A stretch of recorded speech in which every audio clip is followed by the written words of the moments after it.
Hello there, writers. This is Kristen Kiefer, and you are listening to episode number 21 of the Well Storied podcast, where I share tips and tricks that help writers craft sensational novels and build their very best writing lives.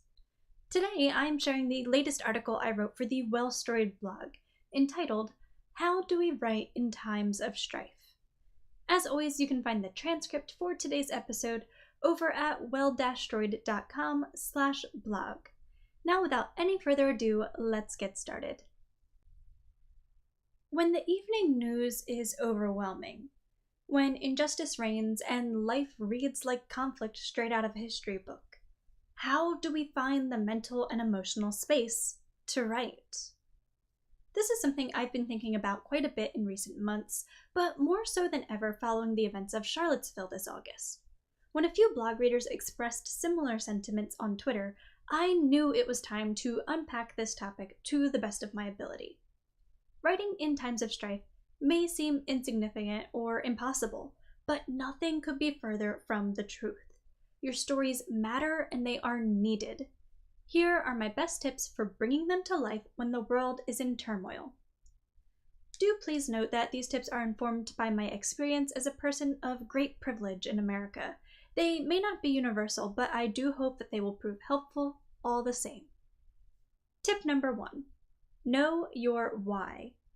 There are so many ways to be a writer, and every one of them is valid. Some write to inform, others to inspire, some to educate, and others to entertain.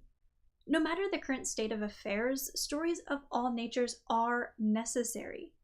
Readers need an escape as much as they need to expand their horizons, as much as they need a reminder of hope, or as much as they need to know and empathize with the pain of others. All of these types of stories matter, all of them. So, why do you write? What do you hope readers will gain from your stories? No matter your answer to this question, know that there are readers out there who need your books. Your stories matter, and writing them now is more important than ever. Tip number 2. Remember that writing is more than just writing. I would be romanticizing the creation of stories if I said that writers didn't experience good and bad days alike. Not every word is tapped out in a fury of inspired creativity. Writing is hard, and in times of strife, it's even harder. You won't always have the mental or emotional energy to tackle drafting or revising, but that doesn't mean you're somehow failing as a writer. So much of storytelling happens outside of putting pen to paper. It happens when we daydream, when we people watch, when we read, and when we converse with others. It happens in therapist chairs and in lecture halls and in churches and in nature. It happens everywhere. Life informs art. So keep your eyes open and your ears too, and just live. Tip number 3. Set aside the time and space to write. Writing takes mental and emotional energy, no doubt.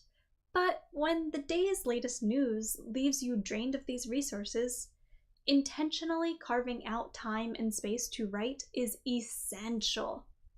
Try to keep your writing as far from your consumption of current events as possible. Of course, this may be more difficult depending on where you live or who you are and how who you are affects how you are treated by society, but generally speaking, if you can separate those two aspects of your life, do. This may mean writing first thing in the morning before you pick up your phone or flick on the news, writing late at night when you're too tired to think about the world, or reserving your energy for those 10 minutes on your lunch break or after you put the kids to bed. In any case, intentionality is key. Remember, you can't always wait on the muse to write. Sometimes you simply need to schedule that space into your day or into your week and make it happen, however and whenever you can. Fuel your art. Make it a priority. Tip number 4. Connect with fellow writers. If you're keeping the right company, your fellow writers are likely just as fired up and emotionally depleted over current events as you are. And sometimes that solidarity is needed. Who better to inspire and encourage you than your fellow writers? Who better to push you to sit down and write than those experiencing the same frustrations as yourself? Who better to remind you that your dreams still matter? Get involved in the writing community, whether that be in person or on Twitter, on Facebook, wherever works best for you.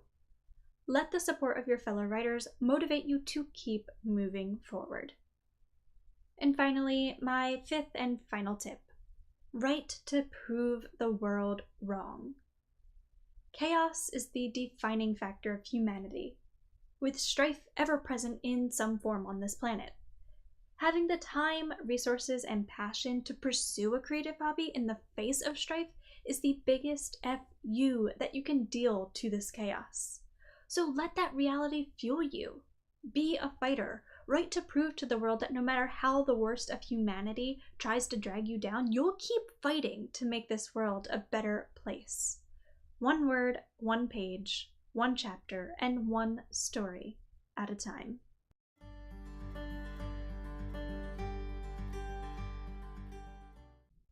Writers, thank you so much for listening to this short little episode of the Well Storied podcast today. I hope you found it helpful and inspiring. No matter where you are in the world, I hope you choose to write in the face of whatever adversity throws itself your way. It's worth repeating one more time. Your stories matter. What brings you joy in life is worth fighting for, especially in times of strife. So stay strong and keep on writing. Thank you again for listening. The Well Storied podcast is made possible by my lovely Patreon supporters. If you enjoyed this episode of the podcast and would like to help support future episodes, as well as every writing resource that I create for Well Storied, you can do so by visiting patreon.com/wellstoried. Thank you again, and I will see you guys next time. Bye!